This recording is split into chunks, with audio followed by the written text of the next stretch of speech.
漆黒のメタンよ。済んだもんなのだ。スペースエイジの続き、ブルカヌスに向かう準備からよ。何を持っていくか考えてるのだ。この世の全てを持っていきたいけど、ロケットで打ち上げるコストが高いのよね。FFF 情報で白色以外は電池資材だけでロケットを飛ばせるらしいのだ。じゃあ緑基板まではすぐ作れることを期待して、立ち上げに使うものと赤基板以上を使うものに絞りましょうか。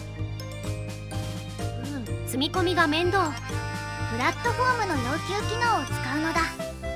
要求チェストみたいにプラットフォームで要求を出せるのね。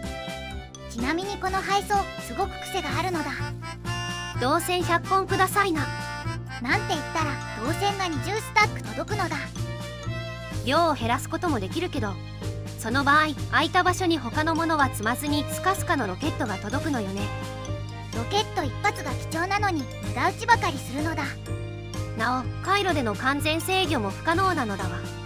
惑星位置に対してプラットフォームが複数とか、そういうのを識別する機能が存在しないのだ。やりたいことは浮かぶのにやる手段はない。なかなかフラストレーションがたまるのだ。まあその辺は現地でのスムーズさ重視で、運びづらい完成品で運んでるからってのもあるわね。本当に必要なものが見えてきたら調整なのだ。さて水着はおしまい。この電気エンジンと一緒にプラットフォームに行きましょうか。このロケット一度に1トンまで運べるけど、工場長を運ぶときは荷物は運べないのだ。工場長は1トンってこと？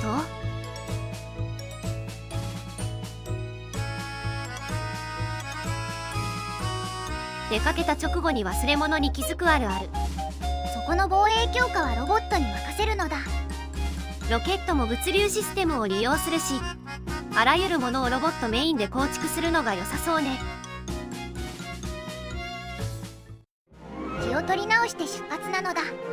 スラスター少なめのタレット増しで安全寄りにしたから、無事到着できることを祈りましょう。ブルカヌスまでは15000km、およそ100秒で到着なのだ。秒速 150km、速すぎるのだ。到着にかかる時間は事前に GPT に聞いてみたけど当てにならなかったのだ。1秒で着くはさすがに嘘でしょ。さてさて、まだ快適な宇宙の旅ね。ここからアステロイドが来るのだ。問題なく破壊できたわね。破壊すると資源として使えるサイズに分裂するのだ。燃料と弾薬分を回収できれば安定ね。半分を過ぎたけど、なんだか様子がおかしいのだ。タレットがチカチカしてるのだ。これ弾切れだわ。緊急停止。タレットが1台やられたのだ。予備があって助かったわ。原因を調べると鉄はあるのに弾がないのだ。これは弾の生産が間に合ってないわね。弾もハブに作りためる必要がありそうだわ。スラスターは停止したけど、ブルカヌスの重力に引かれてこのまま到着しそうなのだ。なんとも閉まらないわね。最後は弾も回復してスラスターで到着するわ。今から帰りが心配なのだ。降下する前にカメラで様子を確認しましょうか。前が見えねしょうがない、未知の星に降り立ちましょう。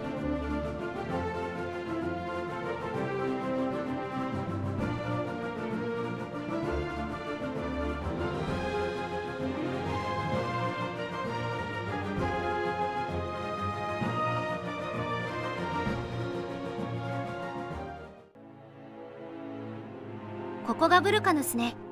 水もない、ウランもない、バイターもそれほど走ってないのだ。バイターはいないのだ。さて、まずは周囲を探索してみるのだ。ここは硫酸を直接汲めるみたいね。崖が多くてちょっとだけ大変そうなのだ。そういえば崖用爆弾はまだ作れないのよね。ブルカヌスのサイエンスパックを作ってそれで研究できるのだ。ナウビスの崖は壊せなくても別に構わないレベルだったけど、ブルカヌスの崖は邪魔そうだわ。南下警告されてるのだ。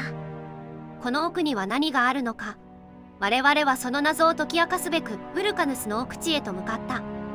思いっきり迂回してるのだ。で、何かいるのだ。早速見つけてしまったわね。こいつはデモリッシャー、ブルカヌスの唯一の敵よ。岩や崖を破壊しながら移動するやべえやつなのだ。引っ越しのご挨拶に来ました。全然聞いてないし、こっちに気づきもしないのだ。まさに痛くも痒くもないってやつね。